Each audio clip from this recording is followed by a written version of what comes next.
You're listening to the Matt Lehner podcast. Before we get started, make sure you're subscribed on iTunes so that you can catch every new episode as they get dropped to your feed. While you're at it, make sure you leave your comment to this podcast below so that I can tailor my messages to your requests. And with that, let's get started.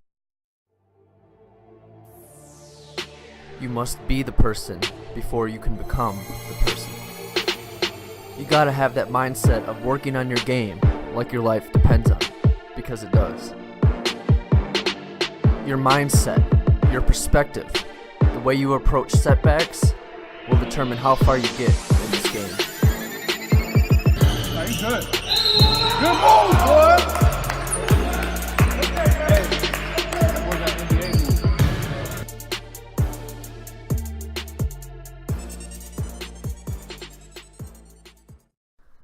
Hello and welcome to the Matt Lehner podcast. Today is New Year's Eve, so happy New Year's to everyone out there listening. And today we're going to be talking about the importance of recovery, specifically 4 of the most important areas to focus in on for your recovery. Now, we all know that I talk about the importance of training hard, working on your game, and improving on this podcast, which means putting in a lot of work. And you definitely need to be putting in this work. But without recovery, you're not going to make any progress. You don't actually improve while you're training on the court or in the weight room. You improve while you're resting, while you're doing these other things, taking time off, sleeping. That's when you actually make progress. The training is the stimulus, but without the recovery, your body just stays broken down. And if you stayed in this state and you continue to break your body down, you'd eventually die. So the importance of recovery cannot be stated too much. So I'm going to give you 4 things today that will dramatically improve your recovery. Now, there's a bunch of things out there you can do to work on your recovery, a bunch of smaller things, but usually a lot of these things will fit into these 4 categories. But if you just focus in on these 4, and I'm going to rank them in order of importance from my perspective and from my experience. But if you just focused in on these 4, your recovery would dramatically improve, and your performance and your results from whatever training program you're currently doing or whatever training you're doing would just go through the roof. So number 1, the most important factor to your recovery is sleep. Now, most people need between 7 to 9 hours of sleep. There's a bunch of studies out there. There's a bunch of books you can read on this subject. But most people need between 7 to 9 hours per night for optimal performance. Now, there's stories out there, obviously, of people who sleep, 4 hours a night, 6 hours a night. Kobe, we hear stories that he slept 4 hours a night and trained 6 hours a day, 6 times a week, 6 months out of the year. Now, I can't verify if that's actually true or not. But if that is something he did do and he still got results on 4 hours of sleep, I can only imagine how many more results he would have gotten if he was able to sleep, 8, 9 hours a night.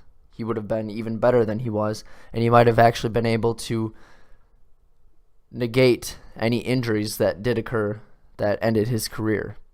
So don't fall for the lies that, you need to give up sleep to work harder, to spend more time in the gym, more time in the weight room. You need to sacrifice your sleep. Don't believe those lies. Those are not true. Even if you're able to function and you had a good workout, a good day on 2 hours of sleep, don't think that you can do that every night.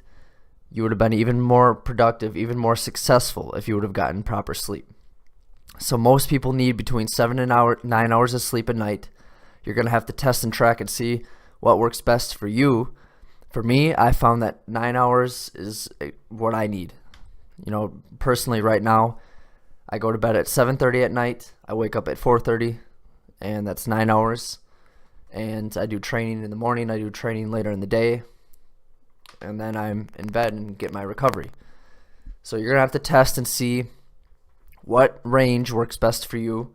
In general, 10 to 7 is probably one of the best times to be asleep. The more hours you get before midnight, typically the better will be for your recovery than the hours after midnight. But getting that 7 to 9 hours is going to be critical. If you're not doing that on a consistent basis, if you're not getting at least that much sleep added up over the course of the end of the week, you are definitely not getting the full results from whatever training program you're currently doing. So number 1 was sleep. Number 2 is nutrition. The foods you're eating can have a great impact on your performance in your recovery, or it can dramatically hurt your performance. In general, the foods you want to be eating are whole foods, foods with one ingredient, fruits, vegetables, meat. Dairy works for some people, but not for everyone. If you're going to eat dairy, if you're going to have meats, try to make them organic. But just in general, eating whole foods, foods with one ingredient. If you look at the ingredients list and you see 30 ingredients and you can't pronounce half of them, it's probably not something you want to be eating. But if you just stick with that, eating whole foods, fruits, vegetables, rice, things that are just one ingredient that you can grow in nature, that's going to dramatically have a huge impact on your recovery. And usually you want to eat between 4 to 6 meals a day, spread out every 2 to 3 hours. Again, you're going to have to test and track and see what works best for you, but eating smaller portions more frequently throughout the day is usually better for your metabolism, better for your energy. So if you just stick with those 4 things, and as well as drinking 3 to 4 liters of water per day, if you're training hard, you need it. If you just stick with those things, you'll be on the right track with your nutrition. Number 3 is foam rolling and stretching. Now, this is something that as an athlete you have to be doing. There's a bunch of different ways you can do it. Some people say do it in the morning. Some people say do it after training. Some people say do it at night. Those are all great times to do it. If you could do it at all 3, definitely do it.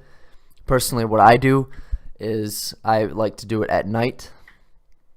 It just, if you do it before you go to bed, your body just gets released of all that tension, that lactic acid, and then when you wake up, you're a lot more mobile and ready to go. And I work out in the morning, so I want to be able to just jump out of bed and get right into my workout once I get to the gym. So I foam roll and stretch before I go to bed.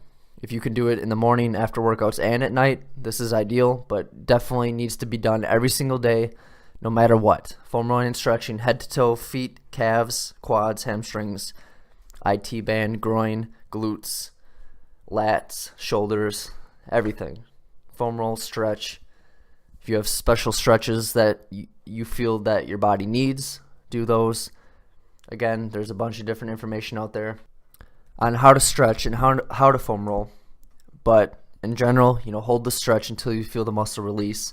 When you first start off stretching, if you haven't been doing it a lot lately, it might take you anywhere from 1 to 5 minutes to release the muscle, but in general, 20, 30, 60 seconds each stretch, each side, and then foam rolling until you feel the muscle release again. So foam rolling and stretching, make sure you do it every single day. No matter when you do it, just make sure it gets done. And the last one, number 4, is ice baths. Now these are incredible for your recovery. Honestly, I started doing these probably a week and a half ago. I'm doing it every night. I foam roll and stretch. I take an ice bath for 10 minutes, and then I jump into bed. And this has had an amazing effect on my recovery. I've noticed probably a doubling in my recovery ability. I wake up and I have no soreness in my knees. I had knee surgery 2 years ago, and since I started doing this, I've had no soreness. I've been jumping higher. It's been amazing. All you do again, you fill your tub with cold water, you dump in a bunch of ice, really as much as you can. You sit in it for at least 10 minutes, and then you get out. While you're in there, you can, watch videos, listen to podcasts such as this one. Just chill, meditate, whatever you want to do. But again, it's going to suck for the first minute or two. But after that, your body kind of just goes numb. Again, when you get out, you might be a little cold for a while.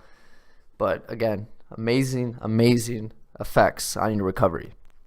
So make sure you do this every day. Again, whether it's after your workouts, whatever time of the day. I found doing it at night really helps. It helps you sleep better. Gets all that inflammation, lactic acid out of your system from the course of the day, whatever you were doing. Again, amazing, amazing effects on your recovery.